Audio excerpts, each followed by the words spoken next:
ನಮಸ್ಕಾರ. ಸಾಮಾನ್ಯ ಜ್ಞಾನ ಟಾಪ್ 35 ಪ್ರಶ್ನೋತ್ತರ ಕಾರ್ಯಕ್ರಮಕ್ಕೆ ಸ್ವಾಗತ ಸುಸ್ವಾಗತ. ಈ ಒಂದು ಎಪಿಸೋಡನ್ನು ಸಂಪೂರ್ಣವಾಗಿ ನೋಡಿ. ಇಷ್ಟವಾದಲ್ಲಿ ಲೈಕ್ ಮಾಡಿ, ಶೇರ್ ಮಾಡಿ, ಕಮೆಂಟ್ ಮಾಡಿ.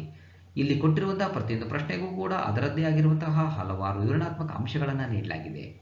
ಕಾರಣ ಇಷ್ಟೇ, ಮುಂಬರುವಂತಹ ಯಾವುದೇ ಸ್ಪರ್ಧಾತ್ಮಕ ಪರೀಕ್ಷೆಗಳಲ್ಲಿ ಈ ಪ್ರಶ್ನೆ ಕೇಳುವಂತಹ ಸಾಧ್ಯತೆ ಇರುತ್ತೆ. ಅದರಲ್ಲೂ ವಿಶೇಷವಾಗಿ FDA, SDA, KPSCಯ ಸಿ ಗ್ರೂಪ್ ಹುದ್ದೆಗಳ ನೇಮಕಾತಿ, ಪೊಲೀಸ್ ನೇಮಕಾತಿಗಳಲ್ಲಿ ಈ ಪ್ರಶ್ನೆಗಳು ಬಂದೇ ಬರುತ್ತೆ. ಎಲ್ಲ ಪ್ರಶ್ನೆಗಳಿಗೂ ಕೂಡ ಅತ್ಯಂತ ಸರಳ ವಿವರಣೆಗಳ ಜೊತೆಗೆ ಸರಿ ಉತ್ತರವನ್ನು ನೀಡಲಾಗಿದೆ. All the best. Thank you. ಭಾರತದ ಕೆಳಗಿನ ರಾಜ್ಯಗಳಲ್ಲಿ ಯಾವುದರಲ್ಲಿ ಹಾರ್ನ್ಬಿಲ್ ಹಬ್ಬ ಆಚರಿಸಲ್ಪಡುತ್ತದೆ? ನಾಗಾಲ್ಯಾಂಡ್. ಹಾರ್ನ್ಬಿಲ್ ಹಬ್ಬವು ಭಾರತದ ರಾಜ್ಯವಾದ ನಾಗಾಲ್ಯಾಂಡ್ನಲ್ಲಿ ಪ್ರತಿ ವರ್ಷ 1 ರಿಂದ 10 ಡಿಸೆಂಬರ್ ರಂದು ಆಚರಿಸಲಾಗುತ್ತದೆ. ಈ ಹಬ್ಬವನ್ನು ಹಬ್ಬಗಳ ಹಬ್ಬ ಎಂದಲೂ ಕರೆಯುವರು. 1 is the right answer. ಪ್ರಸಿದ್ಧ ಗಿರಿಧಾಮ ಕೊಡೈಕೆನಾಲ್ ಇಲ್ಲಿ ನೆಲೆಗೊಂಡಿದೆ. ಪಳನಿ ಬೆಟ್ಟ. ಕೊಡೈಕೆನಾಲ್ ತಮಿಳುನಾಡಿನ ದಿಂಡುಗಲ್ ಜಿಲ್ಲೆಯಲ್ಲಿ ನೆಲೆಸಿದೆ. ಇದನ್ನು ಗಿರಿಧಾಮಗಳ ರಾಣಿ ಎಂದು ಕರೆಯುವರು. 2 is the right answer. ಕೆಳಗಿನ ಪರ್ವತಗಳಲ್ಲಿ ಯಾವುದು ಭಾರತ, ಚೀನಾ ಮತ್ತು ಮಯಾನ್ಮಾರ್ ದೇಶಗಳ ತ್ರೈಸಂಧಿಸ್ಥಾನವನ್ನು ಹಾದು ಹೋಗುತ್ತದೆ? ಡಿಪು. ಕೆಳಗಿನ ಪರ್ವತಗಳಲ್ಲಿ ಡಿಪು ಭಾರತ, ಚೀನಾ ಮತ್ತು ಮಯಾನ್ಮಾರ್ ದೇಶಗಳ ತ್ರೈಸಂಧಿಸ್ಥಾನವನ್ನು ಹಾದು ಹೋಗುತ್ತದೆ. 4 is the right answer. ಭಾರತದ ತುರ್ತು ಪರಿಸ್ಥಿತಿ ವಿಧಿಗಳನ್ನು ಡ್ಯಾಶ್ ದೇಶದಿಂದ ಎರವಲು ಪಡೆಯಲಾಗಿದೆ? ಜರ್ಮನಿ. ಜರ್ಮನಿಯ ವೈಮರ್ ಸಂವಿಧಾನದಿಂದ ಭಾರತದ ತುರ್ತು ಪರಿಸ್ಥಿತಿ ವಿಧಿಗಳನ್ನು ಎರವಲು ಪಡೆಯಲಾಗಿದೆ. ಸಂವಿಧಾನದ 18ನೇ ಭಾಗದಲ್ಲಿ ವಿಧಿ 352 ರಿಂದ 360 ರವರೆಗೆ ತುರ್ತು ಪರಿಸ್ಥಿತಿ ವಿಧಿಗಳನ್ನು ವಿವರಿಸಲಾಗಿದೆ. 1 is the right answer. ಭಾರತೀಯ ಸಂವಿಧಾನದ 2ನೇ ಶೆಡ್ಯೂಲ್ನಲ್ಲಿ ಡ್ಯಾಶ್ರ ವೇತನದ ಕಲಂ ಸೇರಿದೆ? ಮೇಲಿನ ಎಲ್ಲರದ್ದು, ಅಂದರೆ ಲೋಕಸಭಾಧ್ಯಕ್ಷರು, ರಾಷ್ಟ್ರಾಧ್ಯಕ್ಷರು ಮತ್ತು ರಾಜ್ಯಪಾಲರದ್ದು.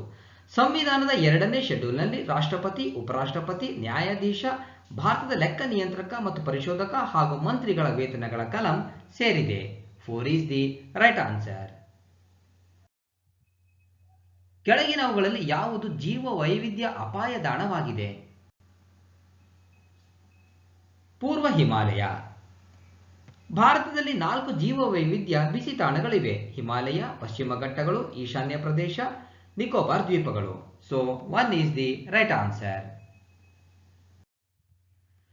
ಕೆಳಗಿನವುಗಳಲ್ಲಿ ಯಾವುದು ಭೂಮಿಯ ವಾಯುಮಂಡಲದಲ್ಲಿ ಕಂಡುಬರುವ ಹಸಿರುಮನೆ ಅನಿಲ ಆಗಿರುವುದಿಲ್ಲ? Nitrogen oxide. ನೈಟ್ರೋಜನ್ ಆಕ್ಸೈಡ್ ಹಸಿರುಮನೆ ಅನಿಲ ಆಗಿರುವುದಿಲ್ಲ. 4 is the right answer. ಹಸಿರುಮನೆ ಅನಿಲ ಅಂತ ಹೇಳಿದ್ರೆ ವಾತಾವರಣದ ಉಷ್ಣತೆ ಹೆಚ್ಚಾಗಿ ಭೂಮಿಯ ತಾಪ ಹೆಚ್ಚಾಗುವುದಕ್ಕೆ ನಾವು ಹಸಿರುಮನೆ ಪರಿಣಾಮ ಅಂತ ಹೇಳಿ ಕರಿತೀವಿ. ಈ ಹಸಿರುಮನೆ ಪರಿಣಾಮಕ್ಕೆ ಕಾರಣವಾಗುವಂತಹ ಅನಿಲಗಳು ಅಂದ್ರೆ ಕಾರ್ಬನ್ ಡೈಆಕ್ಸೈಡ್, ಮೀಥೇನ್, ನೀರಾವಿಗಳು, ಇವುಗಳನ್ನ ಹಸಿರುಮನೆ ಅನಿಲ ಅಂತ ಹೇಳಿ ಕರೀತಾರೆ. 4 is the right answer.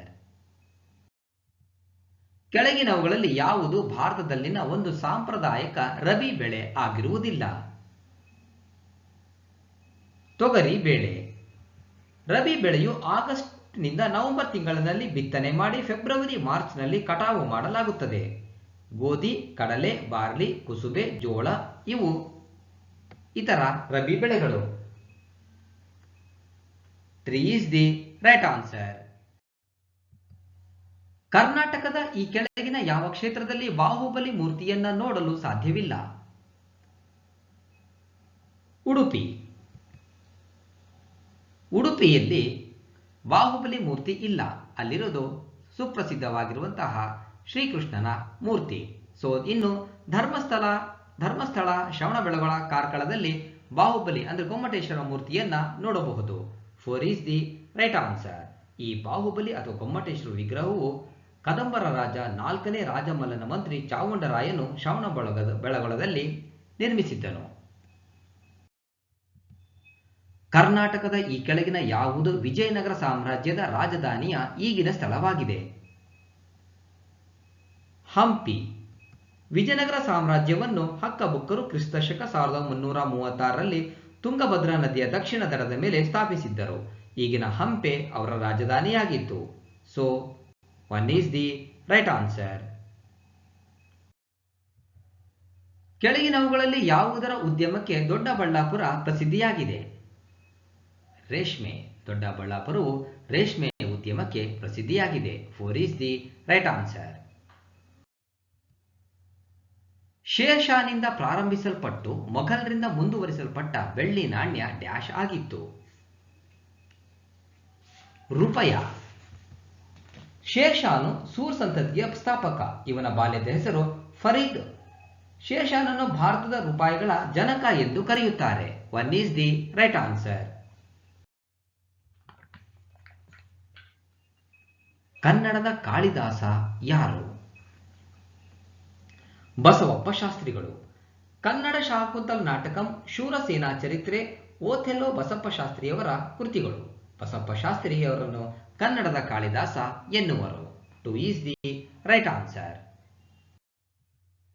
1972ರಿಂದ 1977ರವರೆಗೆ ಕರ್ನಾಟಕವನ್ನು ಆಳ್ವಿಕೆ ಮಾಡಿದ ಮುಖ್ಯಮಂತ್ರಿ ಯಾರು? ದೇವರಾಜ್ ಅರಸ್. ನವೆಂಬರ್ 1, 1973ರಂದು ಮೈಸೂರು ರಾಜ್ಯವನ್ನು ಕರ್ನಾಟಕ ಎಂದು ಮುಖ್ಯಮಂತ್ರಿ ದೇವರಾಜ್ ಅರಸ್ ಅವಧಿಯಲ್ಲಿ ನಾಮಕರಣ ಮಾಡಲಾಯಿತು.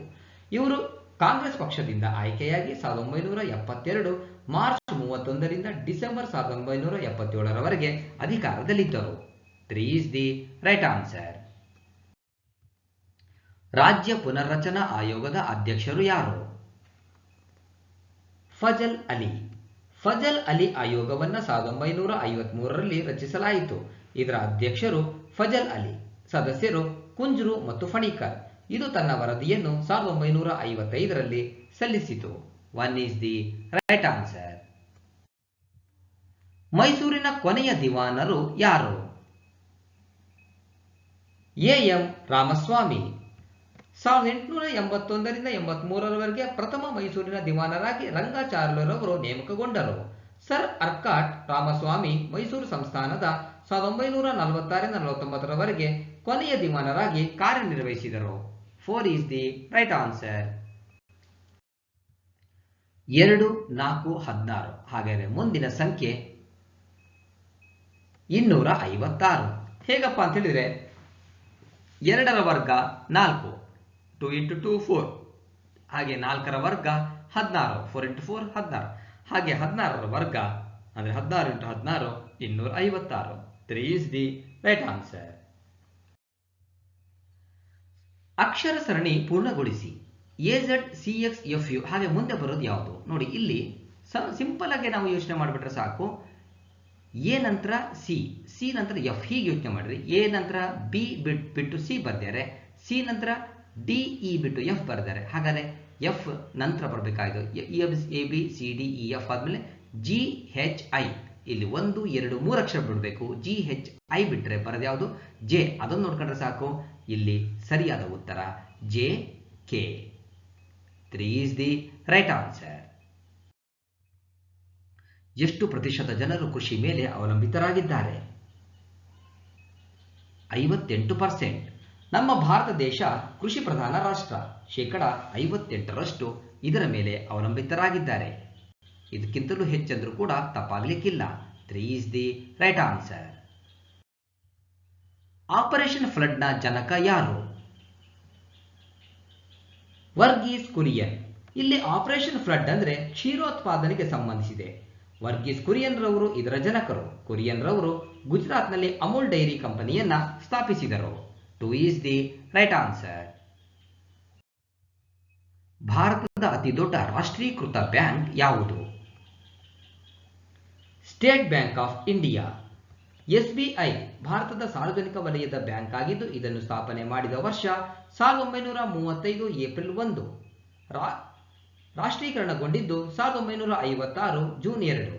ಸೊ ಇದು ಭಾರತದ ಅತಿ ದೊಡ್ಡ ರಾಷ್ಟ್ರೀಕೃತ bank. 1 is the right answer.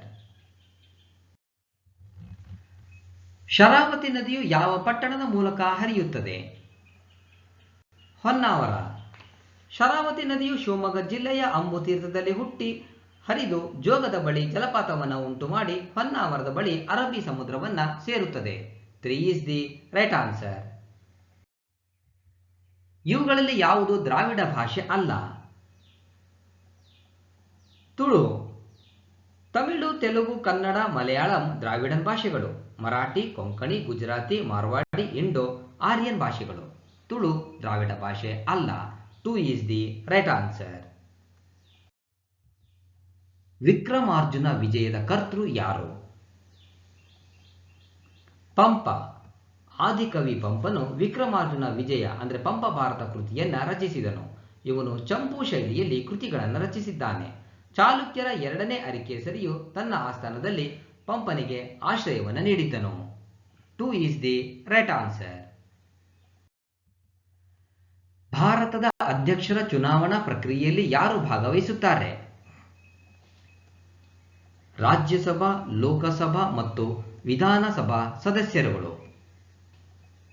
ಭಾರತದ ಅಧ್ಯಕ್ಷರ ಚುನಾವಣೆಯಲ್ಲಿ ರಾಜ್ಯಸಭಾ, ಲೋಕಸಭಾ ಮತ್ತು ವಿಧಾನಸಭಾ ಸದಸ್ಯರುಗಳು ಭಾಗವಹಿಸುತ್ತಾರೆ. ಭಾರತದ ಸಂವಿಧಾನದ 54ನೇ ವಿಧಿಯು ರಾಷ್ಟ್ರಪತಿ ಚುನಾವಣೆ ಬಗ್ಗೆ ತಿಳಿಸುತ್ತದೆ. ಈ ವಿಧಿ ಪ್ರಕಾರ ರಾಷ್ಟ್ರಪತಿಗಳು ಜನರಿಂದ ನೇರವಾಗಿ ಆಯ್ಕೆಯಾಗುವುದಿಲ್ಲ. ಪರೋಕ್ಷವಾಗಿ ಸಂಸತ್ತಿನ 2 ಸದನಗಳ ಚುನಾಯಿತ ಸದಸ್ಯರಿಂದ ಆಯ್ಕೆಯಾಗುತ್ತಾರೆ. So 4 is the right answer. Chikkaveera Rajendra. Chikkaveera Rajendra ಈ ಕೃತಿಯ ಕರ್ತೃ ಯಾರು? ಮಾಸ್ತಿ ವೆಂಕಟೇಶ ಅಯ್ಯಂಗಾರ್. ಚಿಕ್ಕವೀರ ರಾಜೇಂದ್ರ ಕೃತಿಯ ಕರ್ತೃ ಮಾಸ್ತಿ ವೆಂಕಟೇಶ ಅಯ್ಯಂಗಾರ್. ಇವರಿಗೂ ಕೂಡ ಜ್ಞಾನಪೀಠ ಪ್ರಶಸ್ತಿ ದೊರೆತಿದೆ. ಅದು ಈ ಕೃತಿಗೆ. 1 is the right answer. Satyashodhak ಸಮಾಜದ ಸಂಸ್ಥಾಪಕರು ಯಾರು? ಜ್ಯೋತಿ ಬಾಪುಲೆ. ಸತ್ಯಶೋಧಕ ಸಮಾಜವು ಸಾಮಾಜಿಕ ಸುಧಾರಣಾ ಸಮಾಜವಾಗಿದ್ದು ಇದನ್ನು ಜ್ಯೋತಿ ಬಾಪುಲೆಯವರು 1873ರಲ್ಲಿ ಪೂನಾದಲ್ಲಿ ಸ್ಥಾಪಿಸಿದರು. 4 ಈಸ್ ದಿ ರೈಟ್ ಆನ್ಸರ್.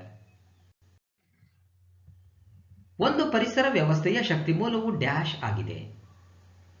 ಸೂರ್ಯನ ಬೆಳಕು. ಪರಿಸರ ವ್ಯವಸ್ಥೆ ಅಂತ ಹೇಳಿದ್ರೆ ಜೈವಿಕ ಮತ್ತು ಅಜೈವಿಕ ಘಟಕಗಳ ನಡುವೆ ಇರುವಂತಹ ಪರಸ್ಪರ ಸಂಬಂಧ ಅಥವಾ ಪ್ರತಿಕ್ರಿಯೆಯನ್ನ ಪರಿಸರ ವ್ಯವಸ್ಥೆ ಅಂತ ಹೇಳಿ ಕರಿತೀವಿ. ಈ ಪರಿಸರ ವ್ಯವಸ್ಥೆಯ ಎಲ್ಲ ಜೈವಿಕ ಮೂಲಗಳ ರೂಪವೇ ಸೂರ್ಯನ ಬೆಳಕು. ಹಾಗಾಗಿ ಸೂರ್ಯನನ್ನು ನಾವು ಶಕ್ತಿಯ ಪ್ರಾಥಮಿಕ ಆಕರ ಅಂತೇಳಿ ಕರಿತೀವಿ. 2 ಈಸ್ ದಿ ರೈಟ್ ಆನ್ಸರ್. ಒಂದು ಪಿಕ್ಸೆಲ್ ಎಂದರೆ ಒಂದು ಚಿತ್ರದ ನಿರ್ಧರಿಸಬಹುದಾದಂತಹ ಅತ್ಯಂತ ಸಣ್ಣ ಭಾಗ. 3 ಈಸ್ ದಿ ರೈಟ್ ಆನ್ಸರ್. 2, 5, 8, 11, 14. ಹಾಗಾದರೆ ಮುಂದೆ ಬರುವಂತಹ ಸಂಖ್ಯೆ ಯಾವುದು? 17. ಯಾಕಂತ ಹೇಳಿದ್ರೆ ಇಲ್ಲಿ ಮಧ್ಯ ಡಿಫರೆನ್ಸ್ 3 ಇದೆ. 2, 3, 5, 5, 3, 8, 8, 3, 11, 11, 3, 14, 14, 3, 17. 2 is the right answer. LCD ಎಂದರೆ ಲಿಕ್ವಿಡ್ ಕ್ರಿಸ್ಟಲ್ ಡಿಸ್ಪ್ಲೇ. LCDಯ ವಿಸ್ತೃತ ರೂಪ ಲಿಕ್ವಿಡ್ ಕ್ರಿಸ್ಟಲ್ ಡಿಸ್ಪ್ಲೇ. ಇದು ಚಪ್ಪಟೆಯಾದ ಸಲಕರಣೆಯಾಗಿದ್ದು ಯಾವುದೇ ಬರಹ, ಚಲಿಸುವ ಚಿತ್ರ, ಮಾಹಿತಿಯನ್ನು ತೋರಿಸುವ ಉದ್ದೇಶಕ್ಕಾಗಿ ಬಳಸಲಾಗುತ್ತದೆ. 1 ಈಸ್ ದಿ ರೈಟ್ ಆನ್ಸರ್. ಹಿತ್ತಾಳೆಯು ಇವುಗಳ ಮಿಶ್ರಲೋಹವಾಗಿದೆ. ತಾಮ್ರ ಮತ್ತು ಸತು. ಹಿತ್ತಾಳೆಯು ತಾಮ್ರ ಮತ್ತು ಸತುವಿನ ಮಿಶ್ರವಾಗಿದೆ. ತಾಮ್ರ, ತವರ ಮತ್ತು ಜಿಂಕ್ನ ಮಿಶ್ರಣದಿಂದ ಗನ್ ಮೆಟಲ್ ಪಡೆಯುವರು. ತಾಮ್ರ, ಸತು, ನಿಕ್ಕಲ್ ಮಿಶ್ರಣದಿಂದ ಜರ್ಮನ್ ಸಿಲ್ವರ್ ಅನ್ನ ಪಡೆಯುತ್ತಾರೆ. So 1 is the right answer. ನಕ್ಷತ್ರಗಳಲ್ಲಿನ ಶಕ್ತಿಯ ಮೂಲ ಪರಮಾಣು ಸಮ್ಮಿಲನ. ನಕ್ಷತ್ರಗಳಲ್ಲಿ ಜಲಜನಕ ಅತ್ಯಂತ ಹೆಚ್ಚಾಗಿರುವ ಅನಿಲವಾಗಿದೆ, ಅಂದರೆ ಹೈಡ್ರೋಜನ್. ನಕ್ಷತ್ರಗಳಲ್ಲಿ ಜಲಜನಕವು ಬೈಜಿಕ ಸಮ್ಮಿಲನ ಹೊಂದಿ ಹೀಲಿಯಂ ಆಗಿ ಶಕ್ತಿ ಬಿಡುಗಡೆಯಾಗುತ್ತದೆ. So 1 is the right answer.